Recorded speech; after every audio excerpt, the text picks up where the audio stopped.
tienen higher armor, no tienen higher armor. Estos son momentos peligrosos, por eso es tan esencial. Oh, that was nice. That was nice.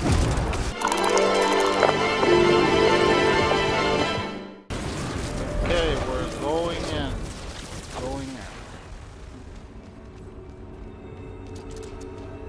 Capstone Dungeon to World Tier 4.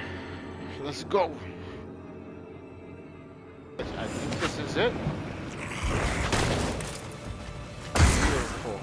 This game is so beautifully designed. And now we fight my favorite character in the whole game, Elias. He's not a cheater.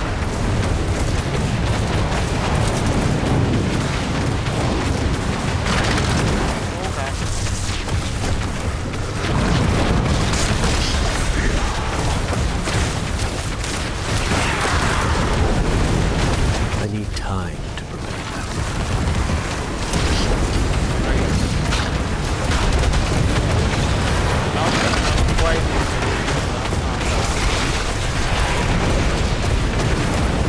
I need time to prepare that.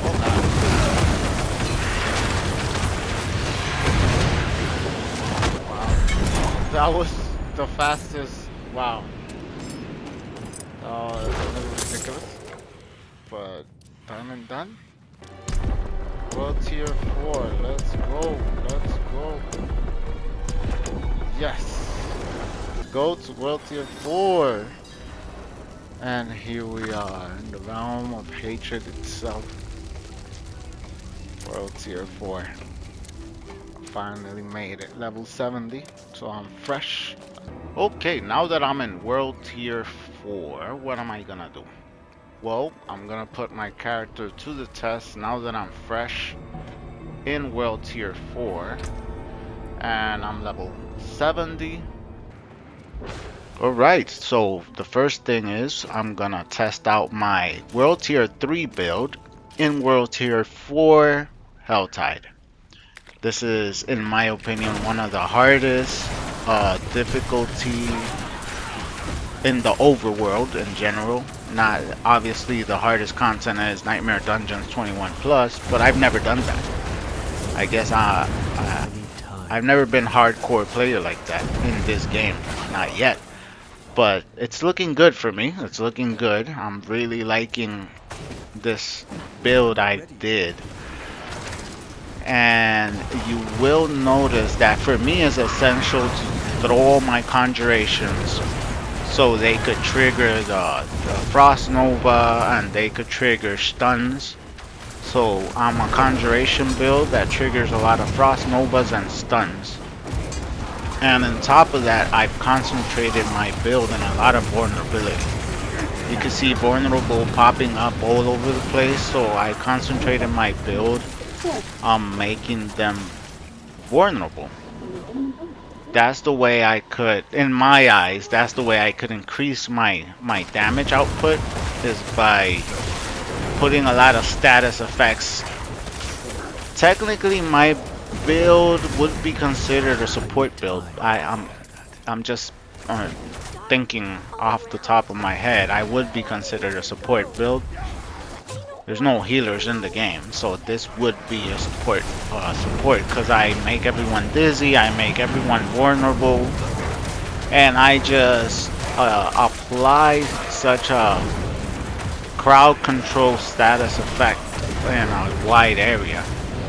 Now obviously I could play by myself, which is what I like. This is mainly a solo build because I play, if I'm not playing with my wife, I'm playing solo. I'm just going it solo. And the fact that I'm enjoying this build that I just threw together and is doing so well just makes me happy. And as you can see right here, I'm surviving this world event on Helltide just fine.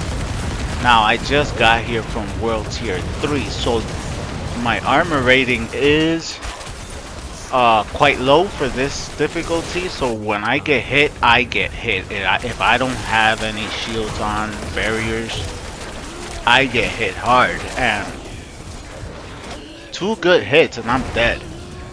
So managing that, but I feel, look at this, I'm doing quite amazing in my opinion. I'm doing quite well to just have jumped from world tier 3 to 4. So from here on, I could only get better. Okay, let's talk changes. I don't think I ever showed my Paragon board because I think it's pretty straightforward. It's nothing special. I'm just following a straight line and going straight for damage boost that boosts my conjurations and flame, anything that has to do with pyromancy, fire, because I do use fire a lot. Fire is the basis of my build. If there was things to increase my vulnerability and status effects, it would be amazing, but I'm not a pro. I'm just a casual that's doing the best I can, and I'm feeling pretty damn good about it, I'll tell you that. So as you can see, this is a few of the stuff I have on just to increase my conjurations and reduce the damage I get from the enemy. Now going to some of the equipment, I did change this to Vampiric Curse because vulnerable, I changed that. And Ice Blades apply vulnerable. I moved some stuff around. If you saw my video before, this was not here. I have it here now. This I use because I use all the elements and increases my damage. Over here, this is for damage reduction as well, which, let me see. The additional Hydra, I love using Hydras. Pyromancy gains mana back 17%. I feel like I got lucky with that drop right there. Then more vulnerable damage when I have a barrier, and I like to have barriers on constantly. Over here, my lucky chance increases with barriers as well. That helps the stun and everything. And this is a barrier. Everybody knows, protector. And then my robot, on my little companion here, I have so damage reduction, fortify, which is essential for me. Damage reduction. Let's see, I'm looking for, no, I'm looking for this one right here. Vulnerable chance 60%. So this is essential. The bot helps me a lot with this as well. Vulnerability is the essence of my build. That's what I do. That's what I'm good at. Now in my skill tree, you can see my skill tree is so basic. That's why I consider this a newbie build. If you want to play the game, no problem. This is the most simple build. You don't even gotta think too much or try too hard. As you can see, I have a few points here and there, which is just support points. I have nothing else. Everything is based right here on my conjurations, my Hydra, which I love. All the points in the tree are basically concentrated in this cluster right here. The Ice Blades for the vulnerability, as you can see right there, and lightning spear, which is essential. The frost nova, the crucial part of the build, it triggers with my conjurations and applies vulnerability. So this is a big skill in my build. Incinerate, because I love it. I could use it basically infinite. It keeps regenerating mana and it burns everything around me. I just love incinerate. Over here I have Arc Lash because of the skill cooldown that is applied to all skills. And every time I hit a stun enemy, and it goes with this, which stuns enemies. Every time it hits enemies, it has a chance to stun, and it goes with this. That increases my chance to stun with lightning. So that's my build, guys. Thank you guys for watching, and I'll give you an update later.